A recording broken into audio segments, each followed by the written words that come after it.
ఎవరైనా అబ్రహాం అయినా, అది యాకోబైనా, అది ఏలి అయినా, ఒంటరిగా దేవుని సన్నిధిలో గడిపితేనే ఆశీర్వాదం.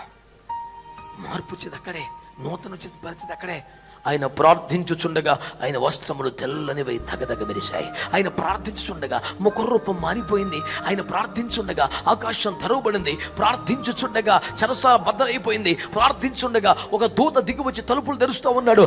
ఏదైనా ప్రార్థించుచుండగానే నువ్వు కనీసం ఫ్రెండ్షిప్లు మాని, కాస్త సంపాదన మాని, కాస్త సరదాలు మాని, కాస్త సుఖమైన జీవితాన్ని మాని, కొంత ప్రత్యేకం అవ్వగలిగితే, పక్షి రాజు వలె ఒంటరివి కాగలిగితే, ఎత్తైన ప్రార్థన శిఖరానికి రాగలిగితే, ఏకాంతముగా ఉపవాసముతో నీ శరీరమును నలగగొట్టుకొని మొర్ర పెట్టగలిగితే, నీవు కూడా ఏమవుతావు?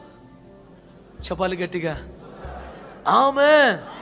నూతన పరచబడాలనేది నిజంగా నీ వాంఛ, నీ కాంక్ష, నీ కోరిక అయితే, నువ్వు సరదాల్లో, సంతోషాల్లో, ఫంక్షన్స్లో, తిండిలో ఎక్కువ గడపొద్దు.